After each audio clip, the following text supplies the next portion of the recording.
Hi, everyone. Welcome back to Those Metal Dudes for our next episode. Yeah, we had to take the last month off because we're old, so we need long breaks. You know, Eric's old. I'm old. I need long breaks. He needs long breaks.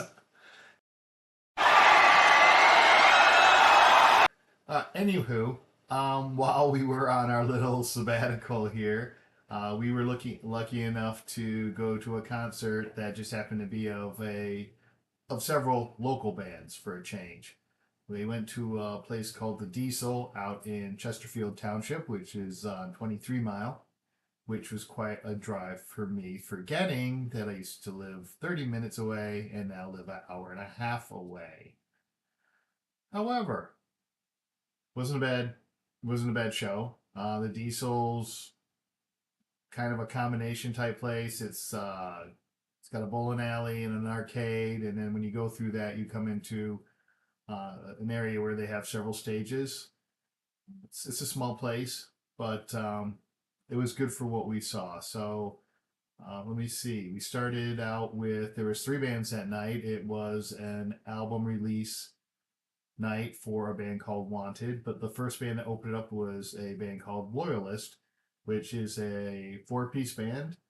The lead singer had a good voice about him. They had three original songs, and then they played a Metallica song and a Rage Against the Machine song. Um, I thought they sounded pretty good. They were more of a fat. They were definitely the faster, heavier of all three bands that we saw. That's for sure. So I thought they were pretty good there. What did you think of Loyalist there? Oh, I thought they were good. Definitely thrash metal band. Liked them a lot, except for last song. They did a cover of Rage Against the Machine. I'm not a Rage Against the Machine fan, so I thought it was kind of strange because here you have thrash, thrash, thrash, and then they finish off with the Rage Against the Machine, and audience seemed to like it. I felt it kind of took a little bit of wind out of the sails, Mm-hmm. but no. Other than that, I liked the thrash band style. Yeah, so they were pretty. They were good. They were better than Eric said. The next band up was a band called Savetta. I believe I'm pronouncing that correctly. It was a five-piece, two guitarists, bassist, drummer, and then female lead singer, who had a really good voice, a really strong voice. Matter of fact, all the singers that night all had really good, strong voices, and when they did their yells, nobody broke. Everybody was able to hold strong the notes that they were playing through, that they were singing through. So, good job all around for all the vocalists that night. Um, the only knock I could really say against this band was a little lighter than the first band. It was more of an '80s rock, but it had a kind of a newish twist to it as well, I would say. Um, the lead singer, she was a tiny little thing, tiny little girl, great strong voice, definitely could belt it out. Would like to see her have a bigger stage presence since she is the lead singer of the band. She kind of hid back a little bit. So for her, I would like to see. And then the drummer in this band he kind of played the drums the same, carried the rhythm the same for all the songs, which didn't make any sense to me. But the rest of the band did a really good job, and they sounded. I'd be interested to see when they start putting stuff out because I don't think they had a CD No, there when we for that show. no. Yeah, no. I liked them as well. The female singer had kind of like a Pat Benatar, Lorraine Lewis, a femme fatale voice, kind of like a combination of the two. But I agree that she could have been more like out front and center. Right. And no, other than that, I liked them definitely more melodic, hard rock style. Yeah. The songs were good. That's what's actually kind of interesting is they were both all of the bands were like hard rock metal, but they were like different styles. So Yeah. here in Loyalist, you have a thrash band. Savetta was more of like a hard rock band, and then you've got Wanted, which is kind of like an '80s metal style band. So like it's heavy, but they were all three different styles. But I still enjoyed them. Right. Yeah. So that brings us to oh, and last thing about the lead singer of Savetta. It seemed like at one point that when she was singing, it sounded like she was off key, like the band was playing, and then even though it sounded she was carrying the yell well, it just seemed to be off. Either way, whatever. Nitpicking at this point. So the band that was leading the night was a band called Wanted, and this was a album release night for them. It was their third album. Um, First time I'd seen them. Second time Eric got to see them. The album was called Cutting Edge. We were lucky enough to actually speak to the lead guitarist, Alan Mayers, before the show and got his autograph. I bought their first album, and Eric has his second. Anyway, it was cool to get to talk to him, and then we got to. I don't remember the other guitarist's name, but after the concert, we got to speak to the other lead guitarist name. This was a 5-piece band. Sorry, they had the rhythm guitarist, lead guitarist, bassist, singer, drummer. It sounded great. You could tell they've played well together. You can tell that um, they're strong with their music. Alan is a big part, at least on the first album he wrote, has a credit on every single song for writing and the music. So he seems to be the driving force, it seems, from the band. When we talked to the other rhythm guitar player, he told us that Alan's family allowed them to put concerts on in their backyard, which was cool to hear. It was also cool to hear that their influences really came from their parents, which would be as old as we are today. Good parenting. Yes. So these kids are listening to bands like Dokken and Tesla, and which happens to be, when we were listening to the second album, I said to Eric, that's what I could hear that in their songs. That when we were going to the concert, that, like I said, this was the first time I got to hear them, but I did get to listen to the second album on the way there. Up and coming band. I think they're a good band. I think they've got a good shot. They just sound good together. They really do. What did you think of their? Oh, I love the band. I'm gonna edit that. What comment? No, my cough.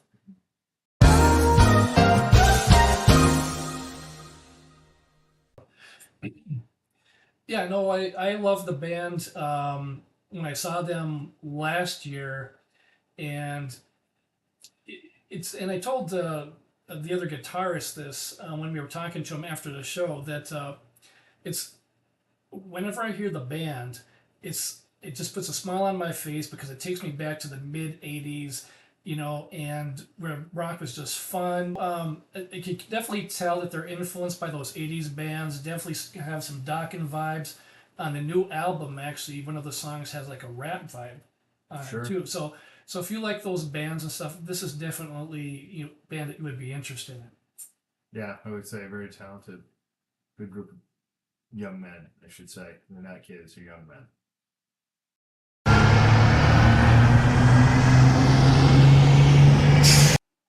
All right, speaking of Wanted, that's going to bring us to our next segment, concert announcements.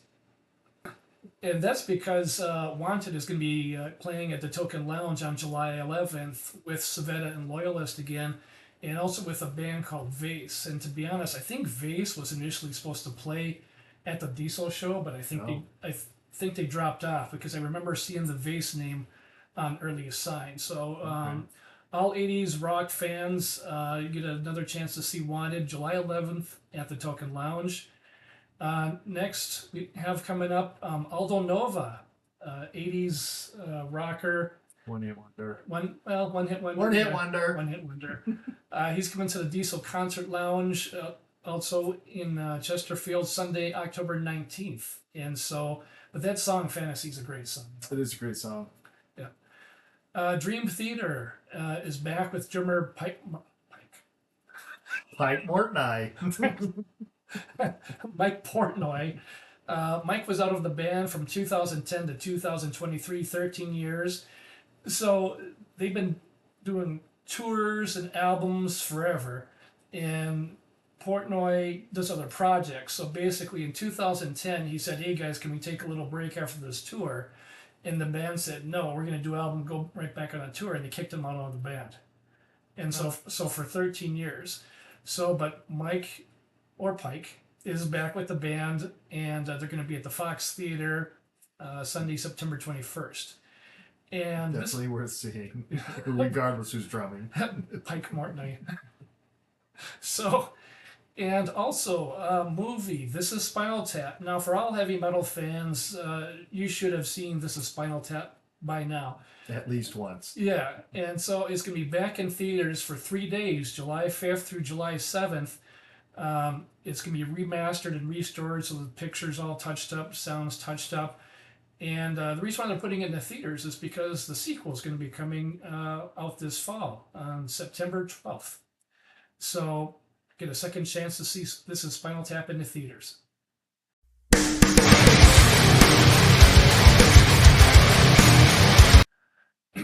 All right, next up is a new album release. And not one that just Eric bought. Nope. Well, I did buy it, but it's but everybody can buy it. So, a Christian metal band called Echoes Soul, their new album Time of the Dragon just came out. They're a melodic metal band, and so kind of like traditional metal with like touches of a little bit modern and stuff. But if you're a melodic metal fan, definitely check them out. All right. So we'll go ahead and start with our album reviews for this week. We have 2 albums that we're going to review.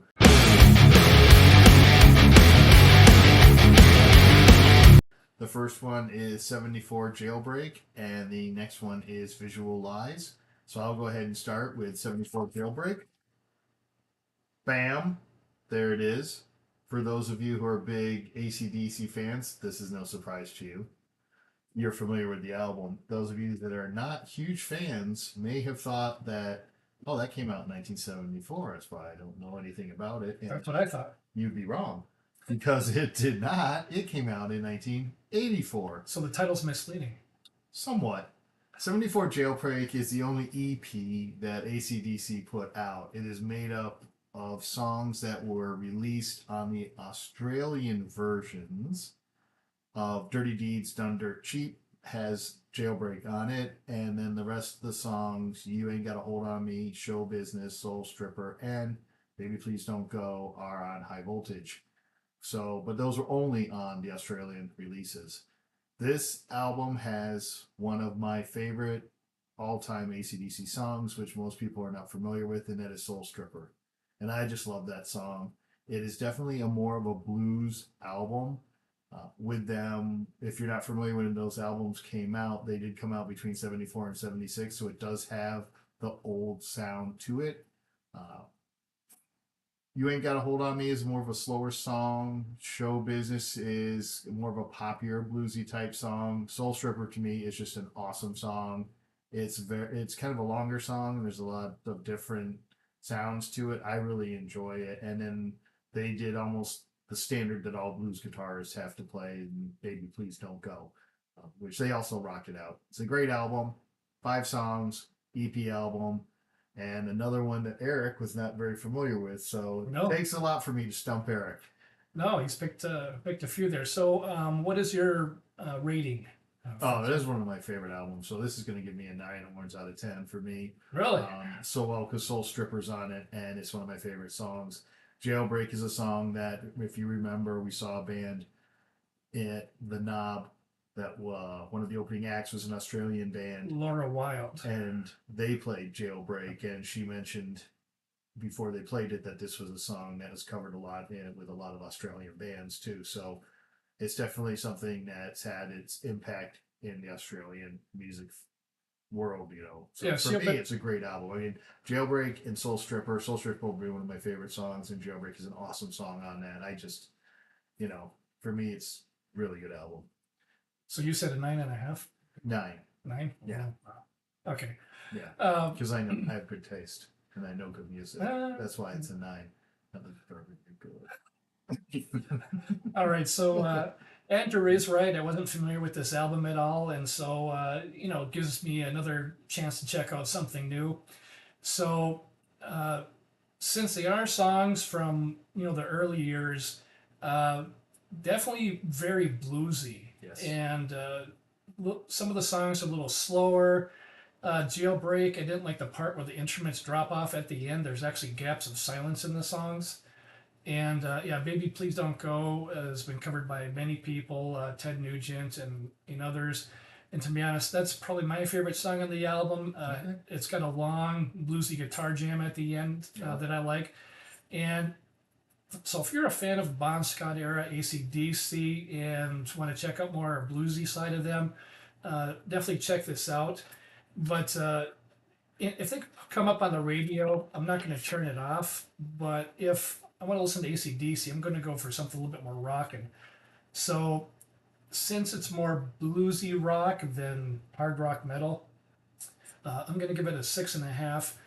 And if it were any other band, I would give it a 6. So just because it's AC/DC, I'll give them that extra half point. So, Yeah. I feel like that's what we're talking about here with this next album. Then this next album, I wonder another if we're going to be the one. same score on the next one. Yeah, another bomb. The Uh, very lies.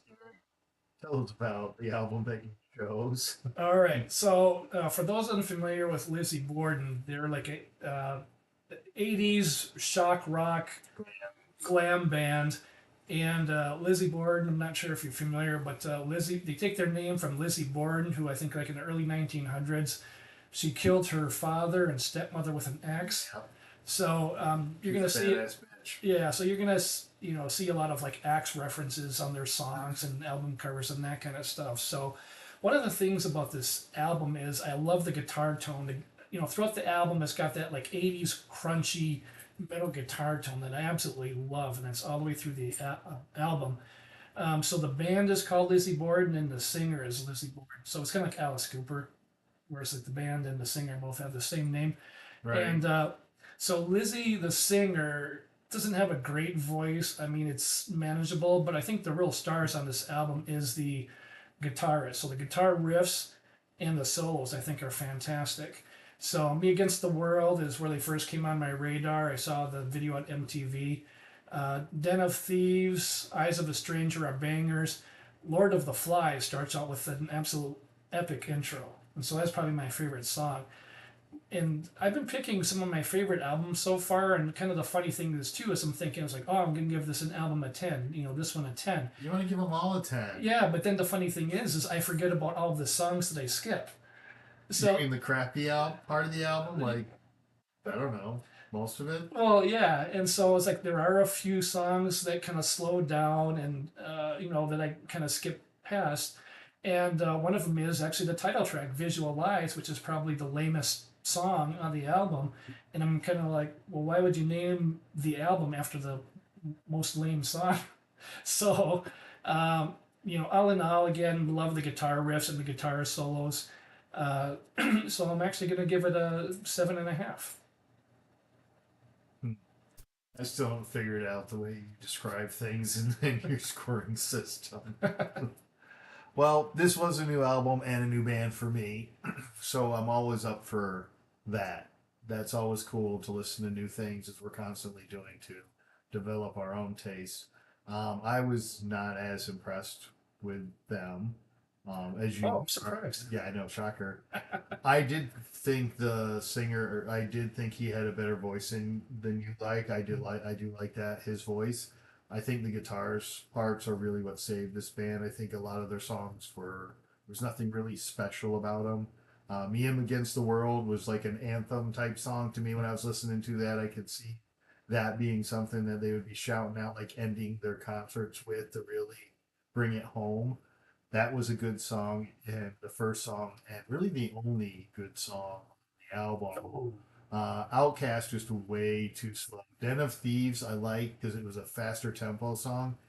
Good song too. So I guess on here for me, Me Against the World, Den of Thieves, and then a little bit of Lord of the Flies in the guitar solo part only because the rest of the song was just okay for me. I agree that Visual Lies is wasn't a great song to name the album after. I would have definitely picked Den of Thieves or Me Against the World yeah, as as better ones. I just thought the album was okay. I thought a lot of the songs were okay. They outside of those two, nothing really jumped out at me. I mean, that's not bad. It's hard to find an album where you're gonna get the whole worth listening to the whole right. album. It's great to find 3 or 4 songs on an album makes to me a good album because it's hard sometimes to even find that. In this case, like I said, Me Against the World, Den of Thieves, really like. Probably if I, maybe give it a couple more listens, I might pick up another song on there that, would stick to me. But it was okay. I mean more, we're, closer to like a seven, 6.5, seven, Wow, than a we're actually pretty close on that. yeah, so I kind of feel that way too. It's definitely, I'm not sure about their other albums, but it seemed to me like I was waiting for keyboards to come in, and I never heard any keyboards. Do they have them on the other albums? Because this is the only album I've ever listened to of them. Is that something? Are they a European band? Oh no, Or are they, like they're Los Angeles. okay. So for some reason, I was like waiting for something in the background to jump in on the lot of songs. Maybe that was so I was expecting a keyboard sound to be out there to help with some of the sounds on there. Yeah, no, I've got the one before, and I think it's all guitars. Yeah, sweet. So yeah, it was an okay album. I don't know if I would be buying it myself. I didn't really like it that much.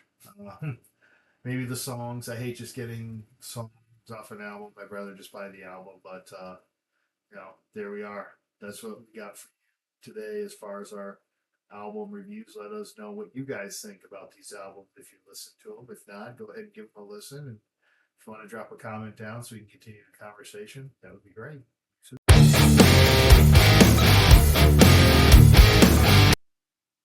all right, and now we're ready for our last segment for today, and that's debatable. Our first topic of conversation, and that's debatable, is the patch jacket or the patch vest, or as Eric's notes say, I don't know why, but apparently he's named these battle vests. No, that's not just me. That's basically what they're called. No, these are called battle vests. Anyway, I can say I don't have one.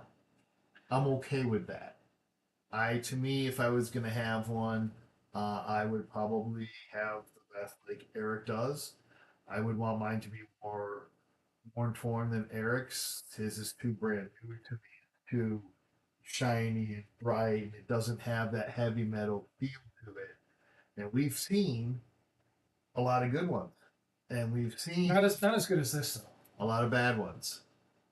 So for me, if you're gonna do something like this, you got to do it right. You can't half-ass it. You got to make sure you've got, to me, the variety of the different bands represented. I don't necessarily need to have all the patches in mine, What are you talking but about? it's right here. It's just like, but his stuff is still new because his vest is new, and I would like it to be. This is something to me like you put on the street and run over it with your car several times and throw it in the laundry, wash it, wash it, wash it, wash it, take it out back and rub it in the dirt and get it all and give it some character and some oomph to it, and so it looks hardcore heavy metal instead of just bright, freshly washed, oh look at me type thing. Well, like at my age, I'm not going to be getting into any mosh pits or anything. So, See, I mean, so you know what? I get a lot of compliments. It's like every show, I typically get at least 2 or 3 compliments on the vest. So obviously, there are people there digging it. So, Yep. so anyways, Agreed. I'm assuming that's a thumbs down for you. No, no.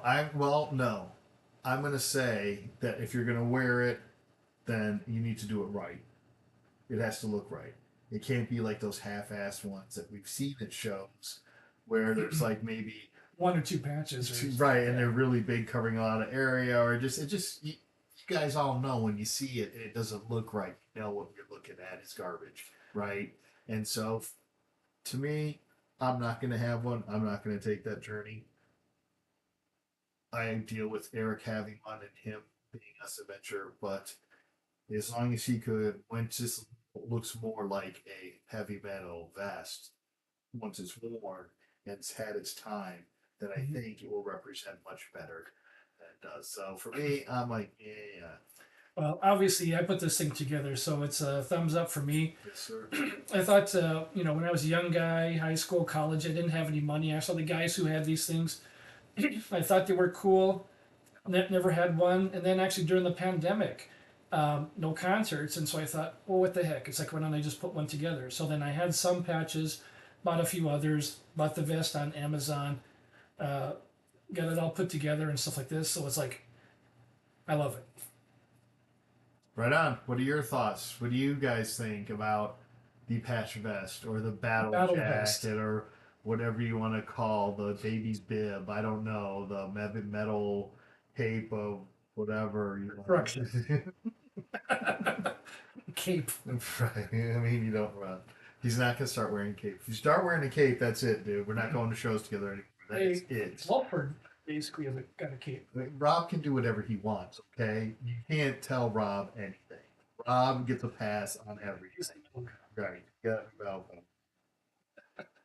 Okay. Next up, let's talk about something that started up more recently that wasn't very popular at all, even if it even happened back when I first started going to shows, and that was meet and greet.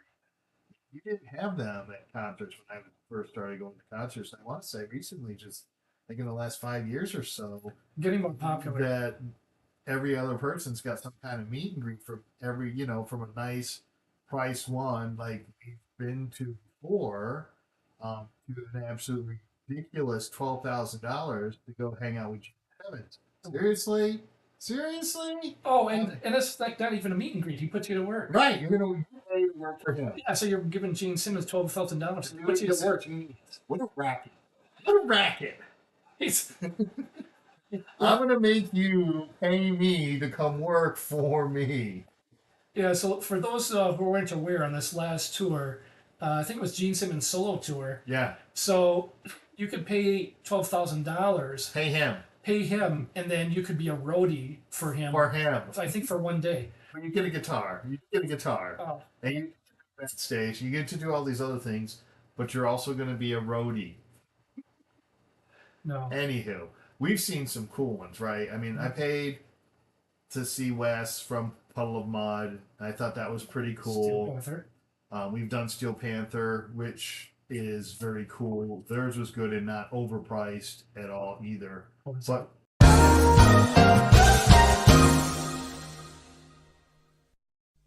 anywho, for me, most of them are ridiculously priced. It is cool to get to see the band.